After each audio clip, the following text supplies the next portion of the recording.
السلام علیکم پیارے ویورز، آج کا جو ہمارا ٹاپک ہے جن چڑیلوں کے سچے واقعات۔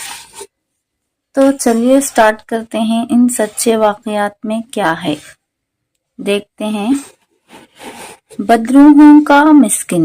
چلیے سٹارٹ کرتے ہیں۔ بسم اللہ الرحمن الرحیم۔ میری اہلیہ مافوق الفطرت اثرات اور غیر مرئی باتیں محسوس کرنے کی صلاحیت بہت زیادہ ہے۔ یہی کیفیت میری والدہ کی بھی تھی۔ مجھے تو یہ کوئی خاندانی خوبی معلوم ہوتی ہے۔ میری ماں کو پورا یقین تھا کہ وہ کسی بھی مکان کو فاصلے سے دیکھ کر بتا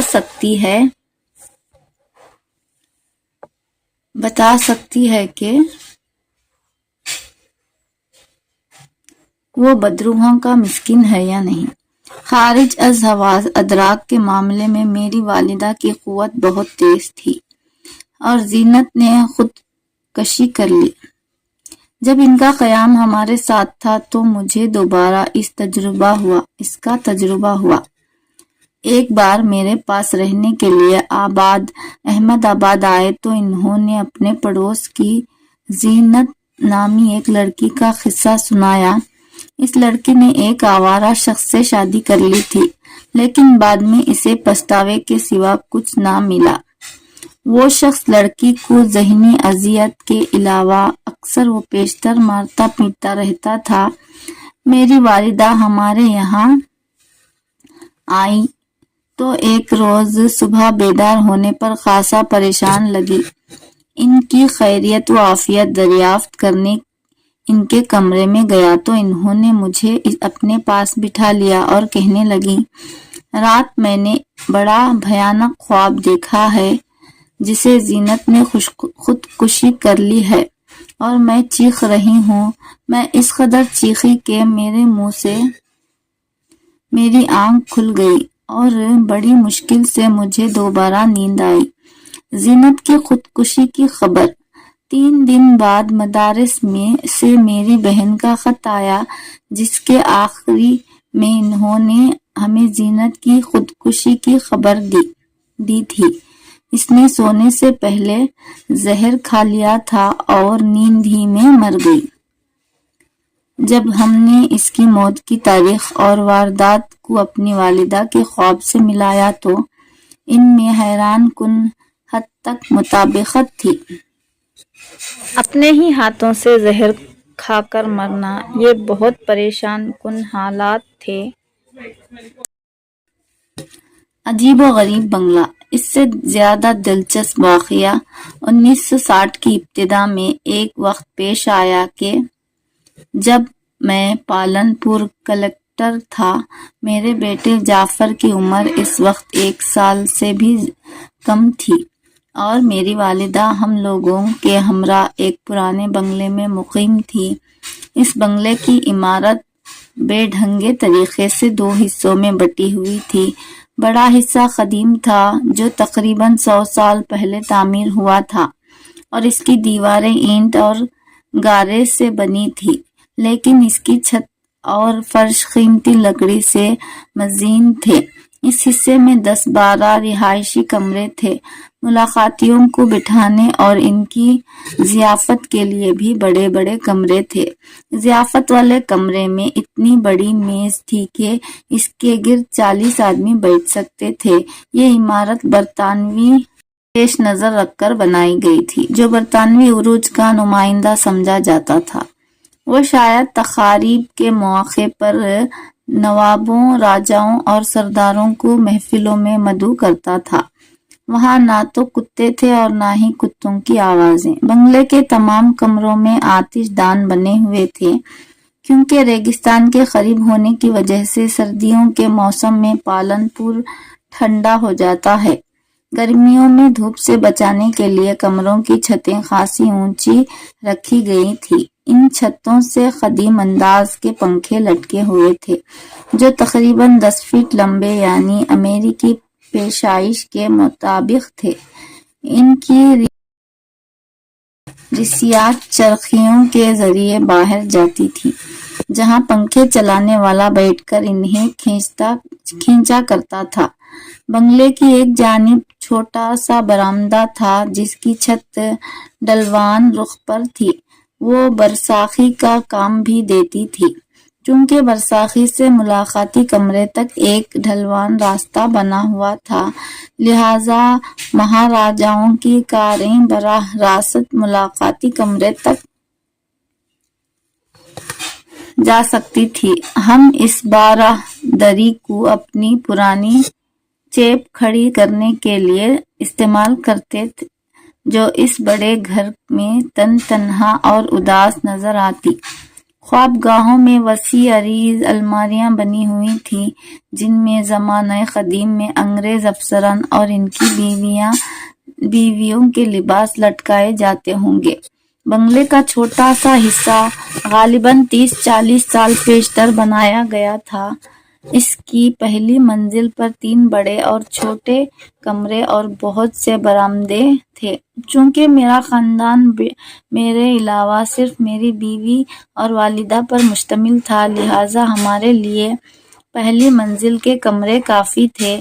ہم نے ایک چھوٹے کمرے کو باورچی خانے اور ایک برآمدے کو کھانے کے کمرے میں تبدیل کر لیا۔ کتوں کے بھونکنے کی آوازیں۔ کتوں کے بھونکنے کی آوازیں بنگلے کا بڑا حصہ ہم صرف اس وقت استعمال کرتے تھے جب ہمارے ہاں کچھ مہمان ٹہرنے کے لیے آتے۔ بنگلے میں ایک پختہ ٹینس کورٹ بھی تھا، جو تھا کبھی کبھار نواب پالن پور، نواب رادھن پور شہر کے کچھ قارئین اور سپرنٹنڈنٹ پولیس آ جاتے، چائے پیتے تھے۔ اس بنگلے میں کئی باغ بھی تھے، لیکن پانی کی وجہ سے انہیں سرسبز حالت میں رکھنا دشوار تھا۔ عجیب بات یہ کہ ان باغوں میں 12-13 بڑے بڑے کچھوے بھی تھے۔ وہ بڑے صحت مند تھے، حالانکہ ضعیف ہو چکے تھے۔ بنگلے کی حالت دیکھتے ہوئے یہ تعجب کی بات نہیں کہ میری والدہ کو محسوس ہوا کہ وہ مکان بدروحوں کا مسکین نہیں۔ بڑے حصے کے عقب سے آدھی رات کے وقت کتوں کے بھونکنے کی آوازیں سنائی دیتی تھیں۔ ان آوازوں سے ان کی نیند ٹوٹ جاتی۔ ابھی تیسری ہی رات تھی کہ انہوں نے بھی مجھے جگا دیا۔ میں نے بالکنی پر کھڑے ہو کر چوکیدار کو آواز دی اور اس سے کہا کہ وہ ان کتوں کا کچھ علاج کرے۔ اس نے ایک چکر لگایا اور واپس آ کر بتایا کہ وہاں تو کوئی کتا نہیں۔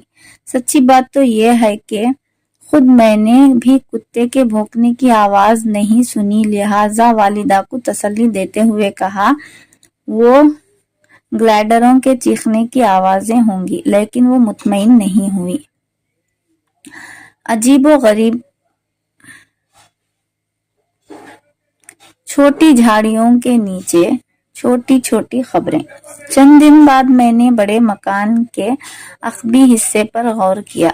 ادھر جھاڑ جھنکار پیدا ہو گیا تھا۔ ظاہر ہے ایسی جگہیں زہریلے سانپوں کا مسکن بن جاتی ہیں۔ چنانچہ میں نے ملازموں سے کہہ کر اس جگہ کی صفائی کروا دی۔ جب جھاڑیاں ہٹائی گئیں تو وہاں کچھ چھوٹی چھوٹی خبریں نظر آئیں۔ سنگ مرمر کی بنی ہوئی ان خبروں پر 80 پتھر کے تختیاں لگی ہوئی تھیں۔ میں نے سوچا شاید وہاں بچے دفن ہوں گے، لیکن جب قریب جا کر دیکھا تو اس قسم کی تحریریں نظر آئی: پیارے شکاری کتے، مموتھی کی یادگار، موت کی تاریخ 5 جون 8892، یہاں ہمارا پیارا گولڈی لیٹا ہوا ہے، ہم اس کے لیے سکون کی دعا کرتے ہیں، 2 ستمبر 1906 وغیرہ وغیرہ۔ یہ کتے ان انگریزوں کی محبت پوری دنیا میں مشہور ہے، لیکن یہ کتے آرام سے نہیں رہے اور کبھی کبھار راتوں کو بھونک بھونک کر میری والدہ کی نیند خراب کرتے رہے۔ تاہم اس کے بعد جو واقعہ پیش آیا، اس کے سامنے کتے والا واقعہ معمولی سی کہانی محسوس ہوتا ہے۔ یہ ڈاک بنگلہ بھوتوں کا مسکن ہے۔ یہ واقعہ اس وقت پیش آیا جب ہم سرکاری دورے پر سہوری گئے۔ اپنی والدہ، بیوی اور نوزائیدہ بچے کو اتنے بڑے گھر میں تنہا چھوڑنے کے بجائے میں نے انہیں بھی دوروں پر اپنے ساتھ لے لیا تھا۔ سہوری کے ڈاک بنگلے پہنچ گئے۔ شام ڈھل چکی تھی۔ ابھی ہم ڈاک بنگلے کے احاطے میں داخل بھی نہیں ہوئے تھے کہ میری والدہ کی نظر لمبے لمبے ناخنوں پر پڑی جن پر چمگادڑیں بسیرا کرنے آ رہے تھے۔ لمبے لمبے درختوں پر پڑی۔ انہیں دیکھتے ہی والدہ نے اعلان کر دیا کہ یہ ڈاک بنگلہ بھوتوں کا مسکن ہے۔ وہ اس بنگلے میں رات گزارنے سے ہچکچا رہی تھی۔ انہوں نے پوچھا کہ کیا ایسا نہیں ہو سکتا کہ ہم کسی دوسری جگہ منتقل ہو جائیں؟ پگی ایک عجیب لفظ۔ میں نے انہیں بتایا کہ مجھے اس تعلقے میں کچھ سرکاری کام ہے اور ایسی دوسری کوئی جگہ نہیں جہاں ہم لوگ ٹھہر سکیں۔ آخر بڑے تذبذب کے بعد وہ ہمیں وہیں ٹھہرنے پر آمادہ ہو گئی۔ اس ڈاک بنگلے میں 3 کمروں کے خطے تھے۔ بہتر کنارے پر دو خوابگاہیں اور ان کے درمیان کھانے کا کمرہ جس کے پیچھے باورچی خانہ تھا۔ میری والدہ نے کنارے والے کمرے میں سونے سے انکار کر دیا کیونکہ اس طرح ہمارے درمیان ایک اور کمرہ پڑتا اور فاصلہ بہت ہو جاتا۔ میں نے پگے یعنی بوڑھے نگران کو بلوایا اور والدہ کا بستر کنارے والے کمرے سے نکلوا کر کھانے کے کمرے میں لگوا دیا۔ پگی ایک عجیب لفظ ہے۔ پرانے ڈاک بنگلوں کے نگرانوں کے لیے اس کا استعمال عام ہے۔ یہ لفظ جاگیردانہ دور کی باقیات میں سے ہے جب اس قسم کے ڈاک بنگلے شکاریوں کے ٹھہرنے کے لیے استعمال کیے جاتے تھے۔ پگی دراصل وہ شخص ہوتا ہے جو چیتوں کو ان کے پگ نشان قدم کی مدد سے ڈھونڈتا ہے، لیکن بعد میں ڈاک بنگلے کے نگران کو بھی اسی نام سے پکارا جانے لگا۔ ہم اس رات کھانا کھانے کے بعد جلد سونے چلے گئے۔ کچھ دیر تک ہم نے باتیں کی اور پھر سو گئے۔ ایک انگریز مردہ جوڑا میری چارپائی کے پاس کھڑا تھا۔ وہاں مچھر بہت تھے اور میں نے والدہ سے کہا تھا کہ وہ خود کو اچھی طرح مچھر والی سے ڈھانک لیں۔ رات کے کوئی 2 بجے ہوں گے جب میں نے ایک چیخ سنی۔ میں گہری نیند سے بیدار ہو گیا۔ کچھ دیر تک میرے اوزان بحال نہ ہوئے۔ پھر کھانے کے کمرے سے کچھ عجیب آوازیں آئیں۔ دراصل میری والدہ کچھ کھانا چاہتی تھی لیکن ان کی زبان سے الفاظ نہیں نکل رہے تھے۔ اس وقت تک میری بیوی حسن آرا بھی جاگ چکی تھی۔ میں بستر سے نکلا اور بھاگتا ہوا کھانے کے کمرے کے اندر داخل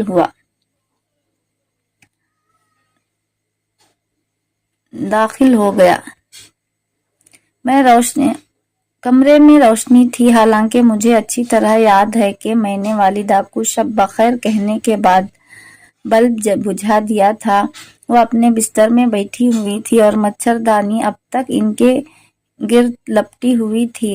حسن آرا نے بھی بچے کو مچھردانی میں لپیٹ کر وہیں چھوڑا اور بھاگتی ہوئی میرے پیچھے آ گئی۔ ہمیں والدہ کو دلاسا دینے میں کچھ وقت لگا اور پھر ہم نے ان سے پوچھا کہ وہ آخر کس چیز سے اس قدر خوف زدہ ہو گئی تھی۔ وہ کہنے لگیں، میں گہری نیند سو رہی تھی کہ میں نے روشنی جلائی، جانگ کی آواز سنی۔ میں جاگی تو دیکھا ایک انگریز جوڑا میرے بستر کی پینٹی پر کھڑا ہے۔ مرد سوٹ اور ہیٹ پہنے ہوئے کھڑا تھا۔ اس کے داہنے ہاتھ میں چھڑی تھی جبکہ بائیں ہاتھ غائب تھا، بس خالی آستینیں لٹک رہی تھی۔ عورت شب خوبی کے ایک لمبے لبادے کے علاوہ جھالردار بڑا عجیب سا ہیٹ پہنی ہوئی تھی۔ پہلے تو میں سمجھی کہ غالباً وہ لوگ اسی ڈاک بنگلے میں ٹھہرے ہوئے ہیں اور گھوم پھر کر واپس آئے، اور انگریزی لہجے میں ہندی بول رہی تھی۔ عورت نے اپنا ہاتھ مچھردانی کے اندر ڈالا، میرا پیر پکڑ کر ہلایا اور بولی، تم یہاں کیوں سو رہی ہو؟ کیا یہ کوئی خوابگاہ ہے؟ یہ سونے کی جگہ نہیں، نکلو یہاں سے، بھاگو یہاں سے۔ اس کا لہجہ بڑا کرخت اور دہشت تھا، اور وہ انگریزی میں ہندوستانی بول رہی تھی۔ اس کے بعد وہ تمہارے کمرے کی طرف چلے گئے۔ اس وقت میں نے دیکھا کہ وہ عورت لنگڑا رہی تھی۔ تمہارے کمرے کے دروازے پر وہ جوڑا غائب ہو گیا۔ تب مجھے احساس ہوا کہ میں بھوتوں کو دیکھ رہی تھی۔ میں پھر چلا کر تمہیں آواز دینے لگی۔ مجھے نہیں معلوم کہ میں کیا بڑبڑا رہی تھی۔ یہ قصہ سناتے وقت میری والدہ خوفزدہ نگاہوں سے ادھر ادھر دیکھ رہی تھی۔ اچانک انہوں نے چونک کر پوچھا، بچہ کہاں ہے؟ کیا تم نے اسے اکیلا چھوڑ دیا ہے؟ اب خوفزدہ ہونے کی باری حسنارا کی تھی۔ ہم تینوں بھاگتے ہوئے اپنے کمرے میں، یہ دیکھ کر ہمیں ایک جھٹکا سا لگا کہ بستر خالی تھا، حالانکہ مچھردانی اب تک بستر سے لپٹی ہوئی تھی۔ میرا بچہ، حسنارا نے چیختے ہوئے کہا۔ اسی وقت میں نے دیکھا کہ بچہ برآمدے کی طرف جانے والے دروازے کے پاس پڑا تھا اور گہری نیند سو رہا تھا۔ حسنارا بھاگتی ہوئی گئی اور بچے کو اٹھا لیا، اور وہ ایسی گہری نیند سو رہا تھا کہ اس نے ذرا بھی حرکت نہ کی۔ اس واقعے کے بعد میری والدہ نے اس کمرے میں سونے سے انکار کر دیا۔ ہم نے ان کا پلنگ اپنے کمرے میں منتقل کیا اور پھر بقیہ رات پریشانی کے عالم میں گزری۔ آدم خور شیر کا شکار۔ دوسرے دن صبح تعلقے کا معاملت دار ہمارے ساتھ ناشتے پر شریک تھا۔ اس نے 1920 کے عشرے میں بطور کلرک محکمہ ماحولیات میں اپنی ملازمت کی ابتدا کی تھی۔ اب اس کی پینشن کا زمانہ قریب آ رہا تھا، تو سہوری کا مقامی باشندہ ہونے کی وجہ سے اس کا تقرر اپنے ضلع میں ہو گیا۔ جب میں نے رات والا واقعہ سنایا تو اس نے بتایا، حضور، صرف آپ کی والدہ نے اس جوڑے کو نہیں دیکھا، یہاں بہت سے لوگ وقتاً فوقتاً انہیں دیکھ چکے ہیں۔ اس مرد کا نام ایڈر یومیک کفیل تھا۔ وہ کسٹم کا اسسٹنٹ کلرک اور سیوگام کے ایک بنگلے میں آ کر ٹھہرا کرتا تھا۔ ان دنوں یہ علاقہ جنگلی جانوروں سے بھرا ہوا تھا۔ ہرن، چیتے اور تیندوے، ہر قسم کے جانور یہاں موجود تھے۔ مجھے یاد ہے کہ جب میں چھوٹا تھا تو میں نے میک کفیل کو دیکھا تھا۔ ایک بار وہ ساتھ اپنی بیوی کو بھی لائے تھے۔ دونوں ایک آدم خور شیر کا شکار کرنے گئے، لیکن اسے صرف زخمی کر سکے۔ تیسری رات دوبارہ گئے، لیکن اس شیر نے انہیں کھا لیا۔ دونوں بری طرح زخمی ہو گئے۔ میک کفیل کا بایاں ہاتھ اور ان کی بیوی کا ایک پیر ضائع ہو گیا۔ دونوں مہلک زخموں کے ساتھ اس ڈاک بنگلے میں لائے گئے، لیکن صبح ہونے سے پہلے مر گئے۔ میری طبیعت میں شک و شبے کا مادہ بہت ہے۔ میں صبح سے اپنی والدہ کو یقین دلانے کی کوشش کر رہا تھا کہ جو کچھ انہوں نے دیکھا وہ محض ایک خواب تھا۔ کلکٹر کے بنگلے میں رہ کر اور ان گوروں کا سن کر جو کبھی وہاں رہا کرتے تھے، وہ نفسیاتی طور پر ان لوگوں کے بھوت دیکھنے کے لیے پوری طرح تیار ہوتے۔ انہوں نے فاتحانہ انداز میں میری طرف دیکھا جیسے کہہ رہے ہوں اب تمہیں میری بات کا یقین آ گیا یا نہیں؟ مجھے یقین آیا ہو یا نہ آیا ہو یہ ایک الگ سوال ہے، لیکن جو بات آج تک خلجان میں مبتلا کیے ہوئے ہے وہ یہ ہے کہ سوتا ہوا بچہ بستر سے باہر کیسے نکلا اور مچھردانی میں لپٹا لپٹا یا کس طرح دروازے تک پہنچ گیا، حالانکہ اس کی عمر صرف چند ماہ تھی۔ بہرحال ہم نے اسی روز اپنا سامان باندھا اور دورے مختصر کر کے پالن پور واپس آ گئے۔ سردی میں دوسری رات گزرنے کا تو سوال ہی نہیں پیدا ہوتا تھا۔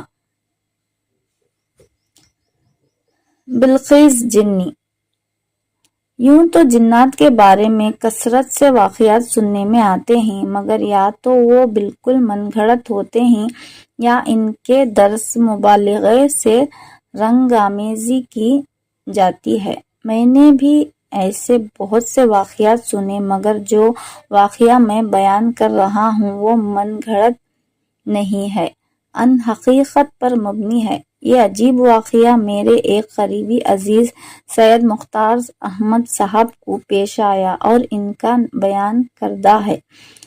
سید مختار احمد صاحب ایک پنشنز پولیس آفیسر ہیں اور اس وقت ان کی عمر تقریباً 90 سال ہے۔ وہ اب خاصے ضعیف ہیں اور کمر خمیدہ ہیں، مگر ان کی دماغی حالت بالکل درست ہے۔ میں ان کے اس بیان کردہ واقعے کے بارے میں پورے وثوق کے ساتھ کہہ سکتا ہوں کہ بالکل درست ہے، لیکن کیونکہ بزرگ موصوف نہایت صالح اور نیک انسان ہیں اور لڑکپن ہی سے ارکان دینی کے پابند ہیں اور حج بیت اللہ سے بھی مشرف ہو چکے ہیں، ان کے بارے میں یہ گمان بھی نہیں ہو سکتا کہ انہوں نے اس بارے میں درواغ بیانی سے کام لیا ہوگا۔ اب آپ انہی کی زبانی یہ حیرت ناک واقعہ سنیے۔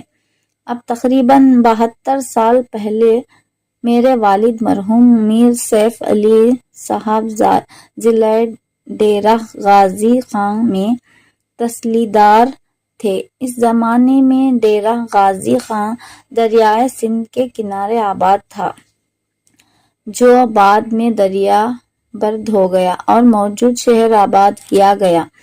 اس پرانے شہر میں ایک مرتبہ ایک بزرگ مولانا عبداللہ خان صاحب آئے جو بڑے عالم تھے۔ جنات جہاں ہوں گے ظاہر ہو جائیں گے۔ میرے سامنے انہوں نے ایک مرتبہ ٹھیکری پر ایک نقش بنایا اور ٹھیکرا اپنے ہاتھ پر رکھ دیا۔ فوراً ہی ایک چیل جو خاصی بلندی پر پرواز کر رہی تھی ان کے ہاتھ پر آ کر بیٹھ گئی، گویا کہ یہ حب کا نقش تھا اور اس کی تاثیر کا یہ مظاہرہ تھا۔ ایک مرتبہ انہوں نے ایک قریب کھڑی ہوئی گائے کو کچھ دیر غور سے دیکھا تو یہ گائے گر کر تڑپنے لگی۔ غرض یہ کہ یہ بزرگ عامل کامل تھے۔ میں نے ان سے ایک عمل سیکھا جس کی خاصیت یہ تھی کہ اس کی تکمیل ہونے پر جنات جہاں ہوں گے ظاہر ہو جائیں گے۔ یہ 40 روز پڑھنے کا عمل تھا۔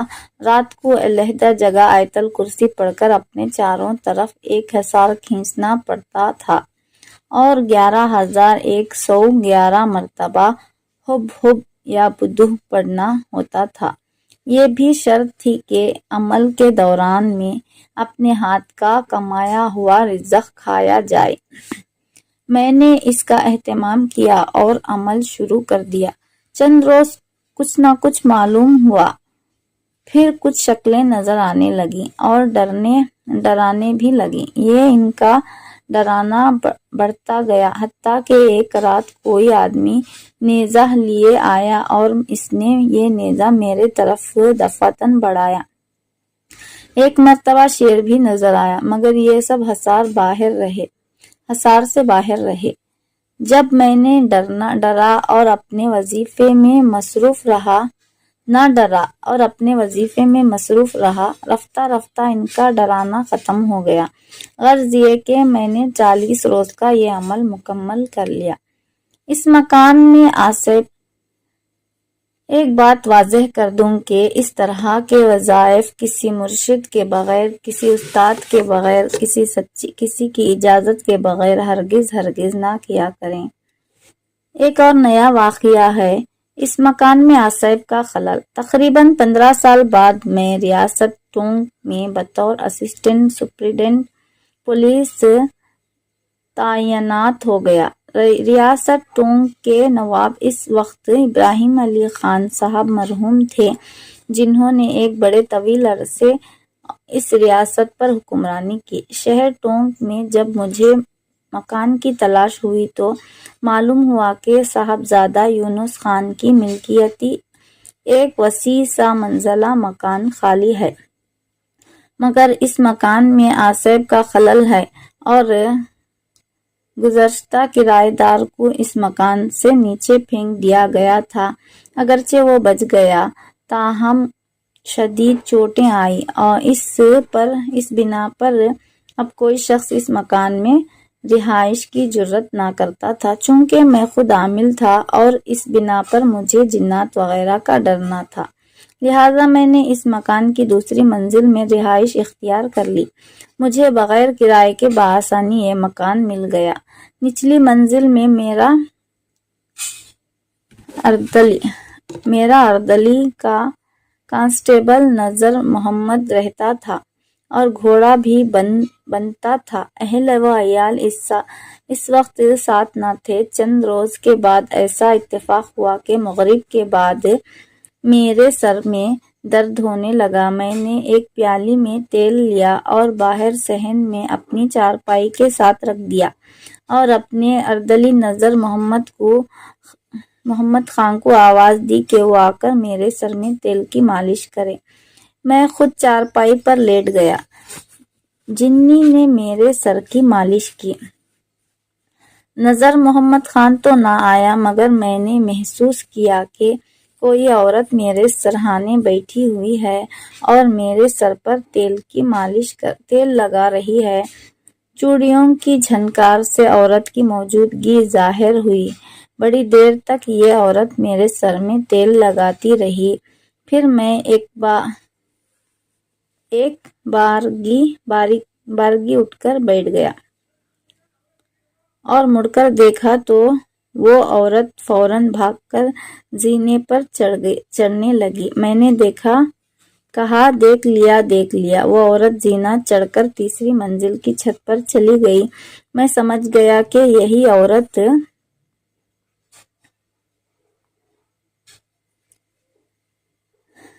اس مکان کا آصف ہے۔ جنی نے غسل خانے میں لوٹا پکڑایا۔ پھر کچھ روز بعد ایسا ہوا کہ میں تابند باندھ کر نہانے کے لیے غسل خانے میں داخل ہوا۔ میری عادت تھی کہ گرمیوں میں بھی قدرے گرم پانی سے نہاتا تھا۔ غسل خانے میں جو پانی رکھا ہوا تھا زیادہ گرم تھا۔ میں نے آواز دی، نذر محمد ٹھنڈا پانی دے جاؤ، لیکن نذر محمد خان اردلی نے جو نچلی منزل پر رہتا تھا میری آواز نہیں سنی۔ اتنے میں غسل خانے کے دروازے کے پردے کے پیچھے ایک عورت کا ہاتھ نظر آیا جس میں ٹھنڈا پانی سے بھرا ہوا ایک بڑا لوٹا تھا۔ میں نے یہ لوٹا لے لیا اور ہاتھ پردے کے پیچھے واپس چلا گیا۔ میں نے لوٹے کا ٹھنڈا پانی گرم پانی کے برتن میں ڈال دیا۔ چند منٹ بعد پردے کے پیچھے سے خالی ہاتھ غسل خانے کے اندر آیا، گویا خالی لوٹا طلب کر رہا تھا۔ میں نے دانستہ لوٹے کو ذرا فاصلے پر ایک طاق میں رکھ دیا تھا اور جب ہاتھ غسل خانے کے اندر آیا تو میں نے کہا لوٹا نہیں ملتا۔ یہ سنتے ہی بازو بڑھتا گیا اور طاق تک پہنچ گیا اور لوٹا اٹھا کر ہاتھ واپس چلا گیا۔ میرا نام بلقیس ہے اور میں جنی ہوں۔ کچھ پھر کچھ عرصے بعد ایسا ہونے لگا کہ جب میں صبح کو قرآن شریف پڑھتا تو قریب ہی ایک عورت کی آواز خوش الحانی سے قرآن پڑھنے کی آتی تھی۔ پھر کچھ روز بعد ایسا ہوا کہ جب میں قرآن شریف پڑھتا تھا تو قریب ہی فرش پر بیٹھی ہوئی وہ عورت بھی قرآن پڑھتی ہوئی نظر آتی تھی۔ پھر چند دن بعد وہ عورت مجھ سے ہم کلام ہوئی اور میرے دریافت کرنے پر بیان کیا، میں قوم جن سے ہوں، میرا نام بلقیس ہے، میں بیوہ ہوں اور اس مکان کے تہ خانے میں میرا مسکن ہے۔ اس کے بعد گاہ بگاہ جب میں تنہا ہوتا تھا تو یہ بلقیس نامی جنی آ جاتی تھی اور مجھ سے کچھ فاصلے پر بیٹھ جاتی تھی اور بہت مزاحبانہ اور معقول گفتگو کرتی تھی۔ وہ دیکھنے میں تقریباً 35 سال کی معلوم ہوتی، اچھا خاصا سرخ سفید رنگ تھا، صحت مند اور قبول صورت تھی، شکل سے پٹھانی معلوم ہوتی تھی، عام عورتوں کے کپڑے پہنتی تھی اور دوپٹے سے سر اور سینہ ڈھانکا ہوا تھا۔ اس میں صرف ایک بات انسانوں سے مختلف تھی اور وہ یہ کہ اس کی آنکھوں میں اس قدر تیزی تھی کہ نظر ان پر نہ ٹھہرتی تھی اور اس کو دیکھ کر رعب طاری ہو جاتا تھا۔ اگرچہ میں عامل تھا اور عبادت گزار تھا، تاہم اس کی موجودگی میں مشکل سے اپنے اوپر قابو رکھتا تھا اور اس سے مرعوب رہتا تھا۔ سخا بلقیس کو دیکھ کر بے ہوش ہو گیا۔ ایک مرتبہ ایسا اتفاق ہوا کہ سخا پانی کی مشک لے کر دوسری منزل پر آیا اور اس نے بلقیس کو دیکھ لیا جو تیسری منزل پر کھڑی ہوئی تھی۔ سخا یہ دیکھ کر بے ہوش ہو گیا اور اس کی مشک پھٹ گئی۔ رفتہ رفتہ اس بات کی شہرت ہو گئی کہ جنی میرے پاس آتی ہے اور مجھ سے ہم کلام ہوتی ہے۔ نواب ابراہیم علی خان ولی ٹونک کے ایک ماموں زاد بھائی عبدالمجید خان تھے جو ان دنوں ٹونک میں ایکسائز کمشنر تھے اور ایک بہادر اور جری جوان تھے اور شیر کا شکار بغیر مچان کے آمنے سامنے کرتے تھے۔ آخر میں ان کی موت اس طرح واقع ہوئی کہ شکار کے دوران میں ایک شیر نے ان کو ہلاک کر دیا۔ جب عبدالمجید کو معلوم ہوا کہ میرے پاس جنی آتی ہے تو انہوں نے مجھے بلایا اور اصرار کیا کہ میں ان کو وہ جنی دکھاؤں۔ اول تو میں نے منع کیا، پھر کہا کہ اچھا میں اس سے پوچھ کر جواب دوں گا۔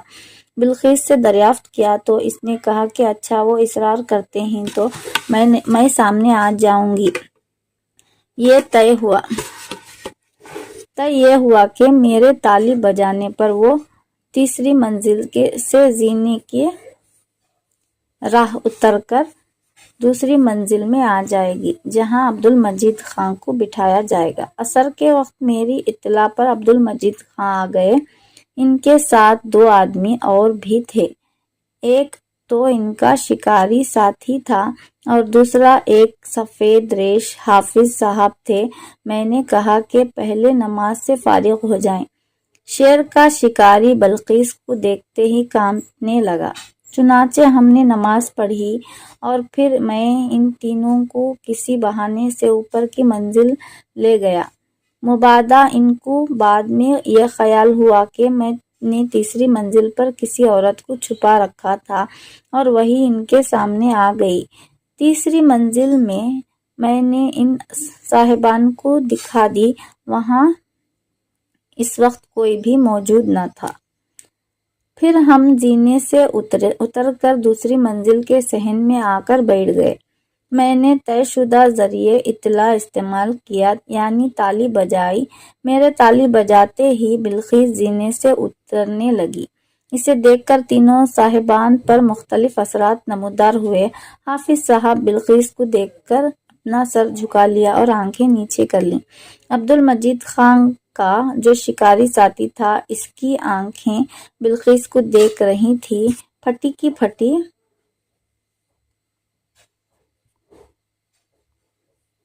رہ گئی۔ سب سے زیادہ اثر عبدالمجید خان پر ہوا۔ انہوں نے میرا گھٹنا پکڑ لیا اور بری طرح کانپنے لگے۔ میں نے یہ حال دیکھ کر بلقیس کو واپس جانے کا ہاتھ سے اشارہ کیا اور وہ زینے ہی پر سے واپس چلی گئی۔ عبدالمجید خان کے سامنے جنی کو بلایا، کیا تم یہ چاہتے تھے کہ وہ مر جائے اور اس کی جگہ تم کو مل جائے؟ اس زمانے میں ٹانک میں محمد حنیف خان سپرنٹنڈنٹ پولیس تھے۔ انہیں گھوڑوں کی اچھی شناخت تھی۔ بلقیس جنی نے گھاس چوری کر لی۔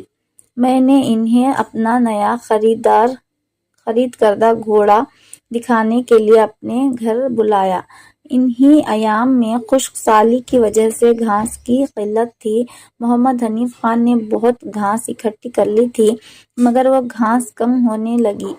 ان کو چوری کا شبہ ہوا۔ انہوں نے اس گھاس پر رنگ چڑھوا دیا تاکہ کہیں اور نظر آئے تو چوری کا پتہ چل جائے۔ ادھر میرے گھر سائنس نے مجھ سے کہا، جو گھاس منگوائی تھی ختم نہیں ہوئی چل رہی ہے۔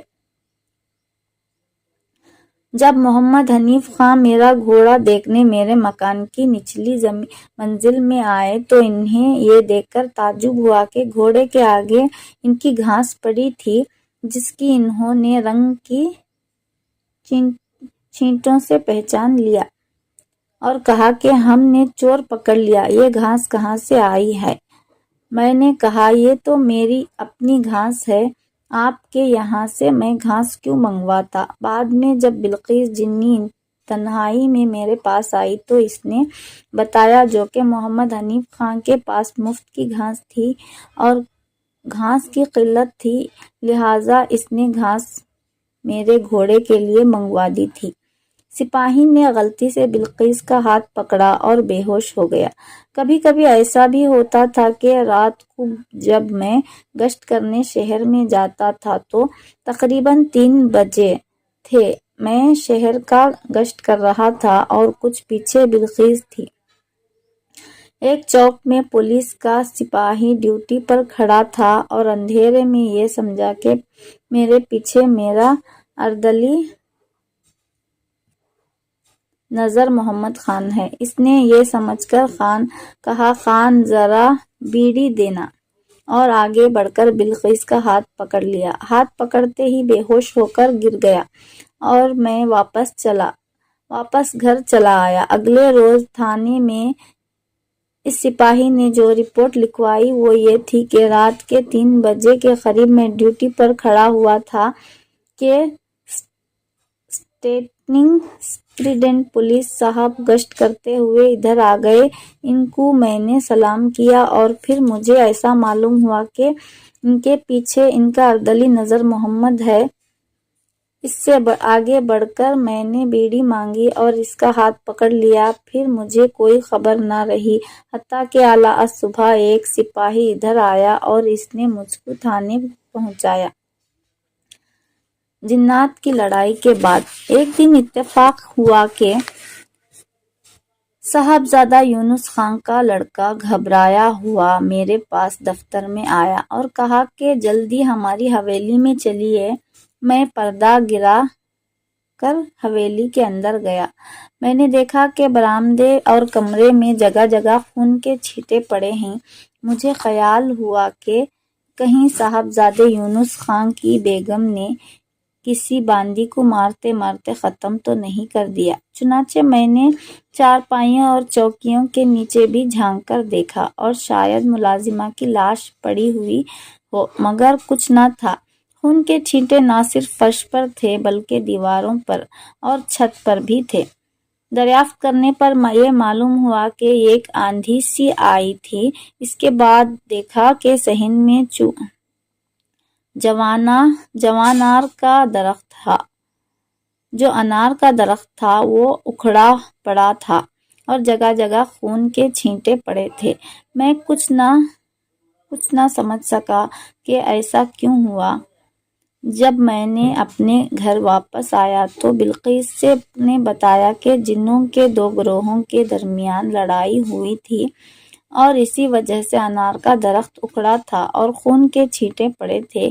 ایک دفعہ میں نے بلقیس سے پوچھا، سنا ہے جنوں کے انگوٹھے کی ہڈی نہیں ہوتی۔ اس نے ایک ہاتھ سے اپنے دوسرے ہاتھ کا انگوٹھا پکڑا اور کہا، نہیں، میرے انگوٹھے میں تو ہڈی ہے۔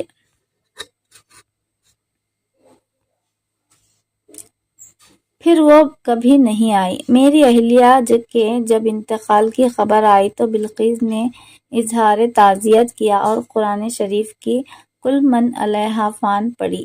جب تک میں اس مکان میں رہا بلقیس میرے پاس آتی رہی۔ جب کسی وجہ سے میں دوسرے مکان میں منتقل ہو گیا تو پھر وہ کبھی میرے پاس نہیں آئی۔ یہ ایک نیا واقعہ ہے، سانپ، جن اور اجنبی دنیا۔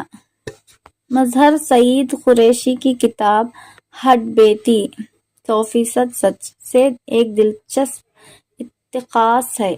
خدا جانتا ہے کہ یہ بات کہاں تک شک ہے کہ جنات سانپ کی شکل بدل کر لوگوں کے سامنے آتے ہیں۔ ایک روایت کے مطابق کوئی اگر گھر میں سانپ دیکھے تو اسے 3 مرتبہ نکل جانے کے لیے کہیں، اگر اس کے بعد بھی نظر آئے تو اسے مار دے۔ ایک دفعہ ایسا ہی تذکرہ ہو رہا تھا تو ایک جاننے والے نے جو قبائلی علاقے سے تعلق رکھتے تھے کہا کہ ان کے گاؤں میں یہ مشہور ہے کہ جب جن بہت بوڑھے ہو جائیں تو سانپ بن کر آ جاتے ہیں تاکہ لوگ انہیں مار دیں اور ان کی خلاصی ہو۔ یہ تو سنائی باتیں ہیں، لیکن ایک واقعہ جو محمد اسد صاحب نے روڈ ٹو مکہ میں لکھا ہے، اس کو آسانی سے جھٹلانا مشکل ہے۔ محمد اسد صاحب وہی ہیں جنہوں نے قرآن پاک کا انگریزی میں ترجمہ اور تشریح لکھی ہے۔ بلا شبہ وہ بہت پڑھے لکھے اور عالم دان تھے۔ وہ لکھتے ہیں کہ اپنے 2 ساتھیوں منصوبہ اور زاہد کے ساتھ اور صحرا میں جا رہے تھے۔ شام کا وقت اور سورج غروب ہونے کو تھا کہ ایک کالا بڑا سانپ آ گیا وہاں۔ اس نے سر اٹھا کر ہماری طرف کا رخ کیا تو میں نے کے ساتھ بندوق کو سنبھالا اور سانپ کا نشانہ لے لیا۔ ادھر منصور چیخ کر بولا، مت ماریے مت ماریے۔ ادھر میں ٹریگر دبا چکا تھا۔ چچا جان، آپ کو سانپ نہیں مارنا چاہیے تھا۔ جب سانپ تڑپ کر مر گیا تو منصور نے کہا، آپ کو سانپ مارنا نہیں چاہیے تھا۔ مغرب کے وقت جن اکثر سانپ کی شکل میں نکلتے ہیں، شاید تم ٹھیک کہتے ہو منصور۔ یہ کہہ کر میں نے سوچنا شروع کیا کہ ایسی باتوں کو اگر سائنس ثابت نہیں کر سکتی تو اس کے خلاف بھی تو کوئی ثبوت نہیں ممکن ہے کہ کسی اور دنیا کے بائیولوجی لاز ہماری دنیا سے مختلف ہوں اور کبھی کبھی خاص حالات میں اپنے راستے کاٹتے ہوئے نظر آ جائیں تو پرانی جنوں، بھوتوں اور سپر نیچرل باتوں کو نظر انداز نہیں کیا جا سکتا۔ منصور کی بات پر آدھا یقین کیے میں یوں ہی بڑبڑا رہا تھا کہ زاہد بولا، منصور ٹھیک کہتا ہے چچا جان، آپ کو سانپ نہیں مارنا چاہیے تھا۔ بہت سال پہلے عراق جاتے ہوئے میں نے اسی طرح ایک سانپ کو مارا تھا۔ میں بے ہوش ہوتے ہی جنات کی عدالت میں پیش ہو گیا۔ اس وقت سورج غروب ہو رہا تھا۔ سانپ کو مارنے کے فوراً بعد میری ٹانگیں بہت بھاری لگنے لگیں۔ سر میں ایسا شور محسوس ہوا جیسے پانی کی بڑی آبشار گر رہی ہو، پھر ایسے جیسے میرے اعضاء آگ میں جلنا شروع ہو گئے ہوں۔ میں گر کر بے ہوش ہو گیا اور گھپ اندھیروں میں گم ہو گیا۔ مجھے معلوم نہیں کتنا عرصہ میں کالے اندھیرے میں رہا، لیکن آ کر کیا دیکھتا ہوں کہ ایک آدمی میرے دائیں کھڑا ہے اور ایک بائیں۔ وہ مجھے ایک ہال میں لے گئے جہاں اور بھی بہت سے لوگ ہیں۔ کچھ عرصے بعد مجھے احساس ہوا کہ میں ملزم ہوں اور مجھے جج کے سامنے پیش کیا جا رہا ہے۔ چھوٹے قد کا بوڑھا آدمی اونچے ڈائس پر بیٹھا جج کے فرائض انجام دے رہا ہے۔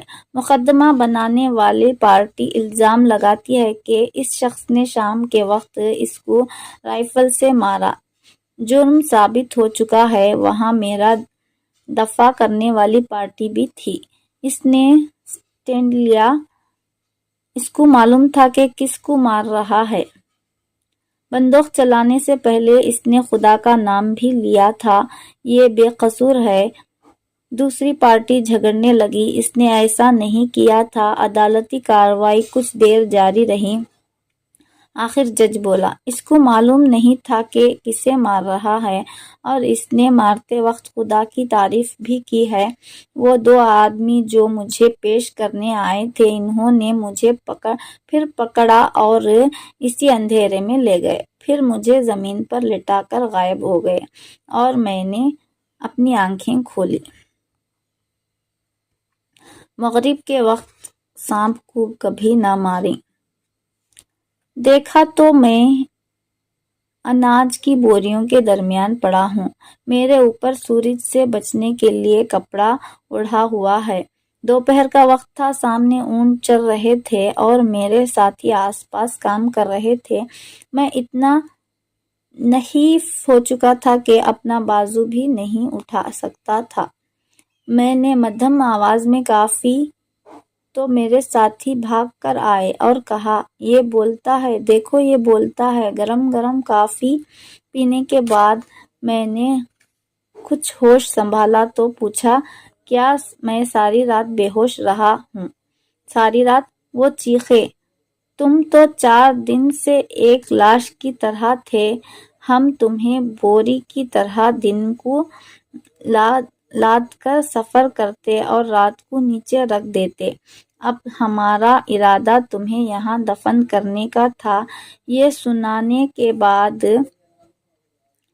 زاہد نے چیخ کر کہا کہ چچا، مغرب کے وقت سانپ کو کبھی نہ مارنا۔ محمد اسد لکھتے ہیں کہ کہانی پر آدھا یقین کر کے میرا دل امیوز ہو رہا تھا اور ساتھ ہی آدھا یقین اندیکھی طاقتوں کو محسوس کر رہا تھا۔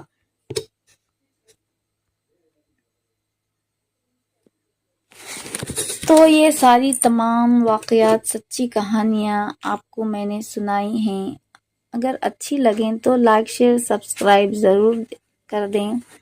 اس کتاب میں جو کچھ سچے واقعات تھے وہ سارے میں نے اس کتاب کے واقعات کو آپ تک پہنچا دیے ہیں۔ اس کتاب کا نام ہے جنات سے سچی ملاقاتیں۔ اگر آپ کو اس کتاب کو پڑھنے میں انٹرسٹ جاگے تو آپ گوگل میں جا کر سرچ کر کے اردو میں ہے یہ کتاب پڑھ سکتے ہیں۔ اسی کے ساتھ دعاؤں میں ضرور یاد رکھیے گا۔ لائک، شیئر، سبسکرائب ضرور کر دیں۔ اللہ حافظ۔